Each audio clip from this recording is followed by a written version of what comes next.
Cruel manque d'eau en Amérique latine d'un reporter.net du 6 octobre 2021. L'Amérique latine subit un stress hydrique d'une extrême gravité. Dans certaines régions du Brésil, de l'Argentine ou au Paraguay, l'état d'urgence a été déclaré. Les champs de café, de canne à sucre et d'orange, dont le Brésil est le premier producteur mondial, ont subi des gelées en juin et en juillet, puis des incendies en août et en septembre, et maintenant la sécheresse. Les prix s'envolent, celui du sucre notamment a augmenté de 27% en 6 mois, 19 millions de personnes souffrent de la faim. Une des principales voies navigables de la région, le fleuve Paraná, voit son niveau baisser depuis 2019 au point que par endroits il n'est plus navigable, ce qui rend impossible le transport des marchandises. Au Brésil, dans l'état de São Paulo, premier producteur agricole du pays, au 1er octobre 2021, 2 millions d'habitants étaient soumis à un rationnement de l'eau courante. Se nourrir pourrait devenir luxueux dans laterre.fr du 6 octobre 2021. Plus 30% pour le sucre, plus 50% pour les fruits jaunes, plus 20% pour les cerises. Depuis le début de l'année 2021, le cours des produits alimentaires s'envole. En juillet, l'INSEE a annoncé une hausse sur l'année de 8,2% du prix des produits d'alimentation, d'alcool et de tabac. En août 2021, les prix agricoles à la production sont en hausse de 10,4% par rapport à ceux d'août 2020. Or, fruits et légumes, ils augmentent de 10,3% sur un an et de 2,7% sur un mois.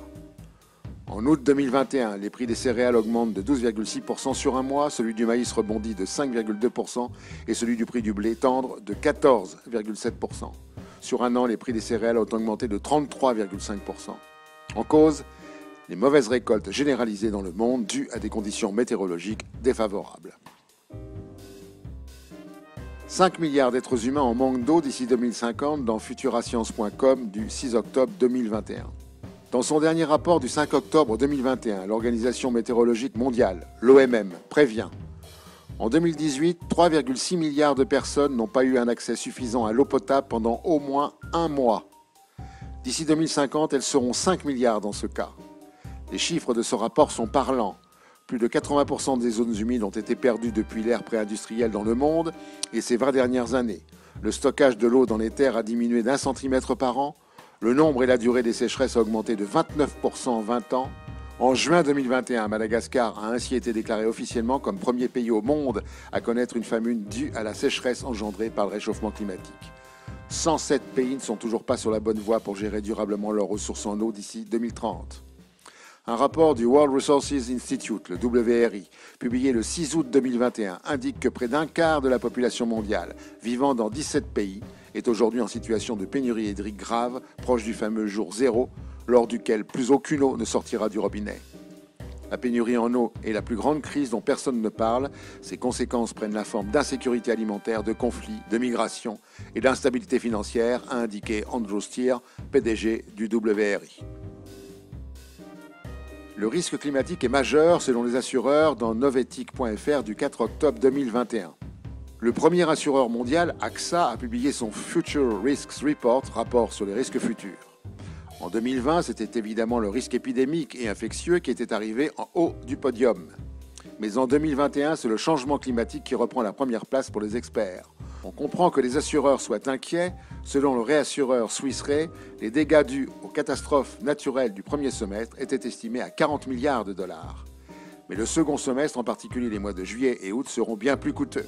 Rien qu'en Allemagne, les intempéries meurtrières de l'été se chiffrent à 26 milliards d'euros. La perception du risque climatique n'est pas la même dans le monde. C'est l'Europe qui place le plus en tête des risques le changement climatique.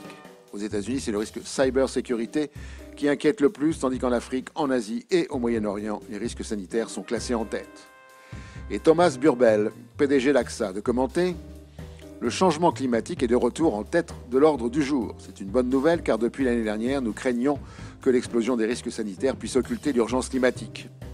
Un assureur qui déclare que le risque climatique classé comme risque majeur est une bonne nouvelle devrait faire craindre le pire. » Serions-nous abusés dans la relève-et-la-peste.fr du 29 septembre 2021. Agriculture biologique, AB, label rouge, haute valeur environnementale, HVE, Déméter, bœuf blanc-cœur, appellation d'origine protégée, AOP, tous ces labels pour garantir la qualité de ce que nous consommons. Greenpeace, WWF et UCFC Que Choisir ont passé ces labels au crible de l'éthique socio-économique, sanctionnée par une note bleue, et environnementale, sanctionnée par une note verte. Résultat, les labels ayant comme socle l'agriculture biologique ont obtenu les meilleurs scores, toutes catégories confondues. Le signe AB reçoit une note verte de 4 sur 5 et une note bleue de 3 sur 5. La certification bioéquitable en France, quant à elle, récolte le maximum de points, soit un double note de 5 sur 5. Pour les labels HEV, Agri-Confiance et zéro résidu de pesticides, toutes les notes ne dépassent pas 1 sur 5. Quant au label AOP, label rouge, etc., les notes varient entre 1 et 3 sur 5. Par exemple, rien ou presque ne différencie le porc label rouge du porc industriel, par définition de très basse qualité. Même chose pour le veau, il ne correspond pas aux critères que promet la certification. Pourquoi de tels écarts entre la qualité déclarée et la qualité réelle ? Selon UFC Que Choisir, la gouvernance de l'Institut national de l'origine et de la qualité, INAO, l'établissement public censé garantir la conformité des labels, accuse une surreprésentation des professionnels au détriment des représentations de l'administration et des consommateurs. Là comme ailleurs, ce sont les industriels qui fixent leurs normes et l'on peut aisément penser qu'elles avantagent l'industrie au détriment du consommateur. Et pour finir, la connerie de la semaine. L'Amérique latine subit un stress hydrique d'une extrême gravité. Dans certaines régions du Brésil, en Argentine ou au Paraguay, l'état d'urgence a été déclaré. Les champs de café, de canne à sucre et d'orange, dont le Brésil est le premier producteur mondial, ont subi des gelées en juin et en juillet, puis des incendies en août et en septembre, et maintenant la sécheresse. Les prix s'envolent, celui du sucre notamment.